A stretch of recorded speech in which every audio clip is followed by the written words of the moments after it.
자, 종교적으로 가장 뜨거운 열정을 보이는 곳, 그리고 시장 경제가 가장 치열하게 돌아가는 곳. 이 둘 전혀 상관없어 보이죠? 근데 만약에요, 이 둘 사이에 아주 긴밀한 연결고리가 숨어 있다면 어떨까요? 오늘은 바로 이 신앙의 세계를 경제학이라는 아주 독특한 렌즈로 한번 들여다보는 시간을 가져볼까 합니다. 종교랑 경제학, 도대체 무슨 공통점이 있을까 싶으실 거예요. 그쵸?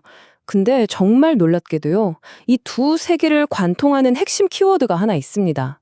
바로 경쟁이에요.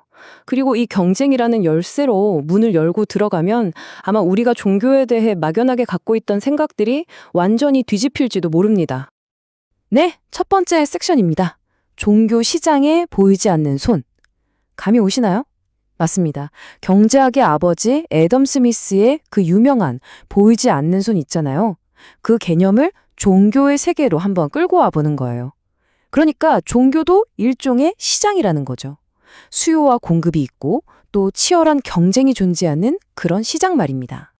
여기서 노벨 경제학상을 받은 게리 베커라는 학자가 한술 더 뜹니다. 정말 도발적인 주장을 하는데요. 들어보세요. 종교들이 막 서로 치열하게 경쟁하면 종교의 힘이 약해질 것 같잖아요? 근데 정반대라는 겁니다. 오히려 경쟁할수록 종교 전체의 파이가 더 커지고 힘도 강해진다는 거죠. 와, 이거 진짜 우리가 생각하던 거랑은 완전히 다른 이야기죠? 이걸 바로 종교 시장 이론이라고 불러요. 간단히 말해서 종교 단체들은 공급자가 되고요.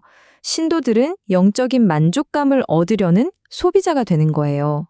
그러니까 이 공급자들인 소비자인 신도를 한 명이라도 더 모으려고 경쟁한다는 거죠. 어때요? 이런 영적인 가치를 경제학의 틀로 딱 잘라서 분석하려는 시도, 정말 대담하고 흥미롭지 않나요? 자, 이 이론에 따르면 길은 딱 두 갈래로 나뉩니다. 먼저 왼쪽, 종교적 독점 상황을 볼게요. 한 종교가 시장을 꽉 쥐고 있으면 어떻게 될까요? 성직자들은 뭐 굳이 열심히 할 필요가 없겠죠. 그냥 안주하게 되고, 그럼 대중들은 점점 무관심해지고, 결국은 다 같이 쇠퇴의 길로 가는 겁니다. 하지만 오른쪽, 종교적 경쟁은 다릅니다. 여러 종교들이 신도들을 얻으려고 끊임없이 노력하고, 새로운 서비스도 개발하고, 그러면 대중의 관심이 확 올라가면서 시장 전체가 활기를 띠게 된다는 거죠. 자, 두 번째 섹션입니다. 근데요, 이렇게 파격적으로 들리는 생각이 사실은 완전 새로운 게 아니라는 거 혹시 알고 계셨나요? 훨씬 오래전부터 이런 통찰이 있었습니다. 시간을 무려 200년 전으로 한번 되돌려보죠. 놀랍게도 이 얘기를 먼저 한 사람이 바로 경제학의 아버지 애덤 스미스였습니다. 당시 영국 국교회가 정부 보호 아래 완전 독점 상태였거든요. 애덤 스미스는 이걸 보고 저러니 성직자들이 나태해지고 신도들의 마음을 얻으려는 노력도 안 하지 하고 아주 신랄하게 비판했어요. 그럼 해결책은 뭐였을까요? 아주 간단했습니다. 바로 자유경쟁을 시켜야 한다는 거였죠. 세 번째 섹션, 독점이 부르는 쇠퇴. 그럼 이 독점은 결국 쇠퇴로 이어진다는 주장이 과연 진짜일까요? 그냥 그럴듯한 이론에 불과한 걸까요? 한번 역사 속 기록과 지금의 데이터를 가지고 진짜 그런지 증거를 찾아보겠습니다. 이 이론을 정말 극명하게 보여주는 현대의 사례가 있습니다. 바로 스칸디나비아 지역과 대한민국을 비교하는 건데요. 자, 스칸디나비아는요, 루터교가 오랫동안 거의 국교처럼 독점적인 지위를 누려왔어요. 그 결과 지금은 종교에 대한 대중의 관심이 세계 최저 수준입니다. 반면에 한국은 어떻죠? 기독교, 불교, 천주교의 수많은 종파들까지 그야말로 종교들의 전쟁터잖아요. 결과는 세계에서 종교적으로 가장 활발하고 역동적인 나라 중 하나가 됐죠. 이 결과 자체가 모든 걸 말해주지 않나요? 역사로 눈을 돌려봐도 마찬가지입니다. 아마 역사상 가장 강력한 종교적 독점은 중세 유럽의 카톨릭 교회였을 거예요. 유럽 전체를 영적으로 지배했죠. 하지만 그 절대 권력은 결국 부패와 나태함으로 이어졌습니다. 그리고 쌓이고 쌓였던 대중의 불만은 마침내 종교개혁이라는 거대한 파도가 되어서 그 독점을 깨뜨려버렸죠. 이론이 현실에서 그대로 증명된 순간이었습니다. 이런 패턴이 서양에만 있었던 건 아닙니다. 우리 역사에서도 똑같은 예를 찾을 수 있어요. 바로 고려시대의 불교입니다. 당시 불교는 국교로서 정말 막강한 힘을 누렸잖아요. 그런데 바로 그 독점의 정점에서부터 서서히 활력을 잃고 쇠퇴의 길을 걷기 시작했습니다. 동양이든 서양이든 과거든 현재든 이 원리는 똑같이 작동하는 것 같네요. 자, 네 번째 섹션입니다. 지금까지 독점의 어두운 면을 충분히 봤으니까 이제는 밝은 쪽으로 시선을 한번 돌려보겠습니다. 경쟁이 만드는 활기. 과연 이 경쟁이라는 불꽃이 어떻게 종교적인 열정과 성장을 활활 타오르게 만드는지 그 긍정적인 증거들을 한번 만나보시죠. 경쟁이 활력을 만든다는 주장은 바로 이런 사례들에서 힘을 얻습니다.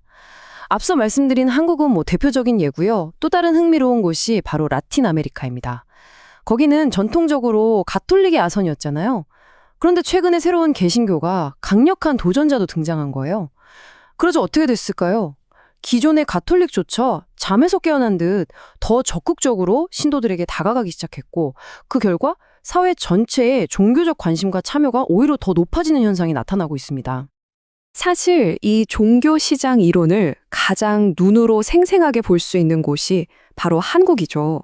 아마 여러분도 보신 적 있을 거예요. 좁은 골목 하나를 사이에 두고 교회가 여러 개가 마주보고 있는 풍경.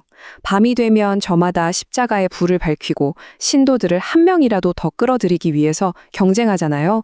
이야말로 종교 시장이 정말 살아 숨쉬고 있다는 걸 보여주는 완벽한 장면 아닐까요?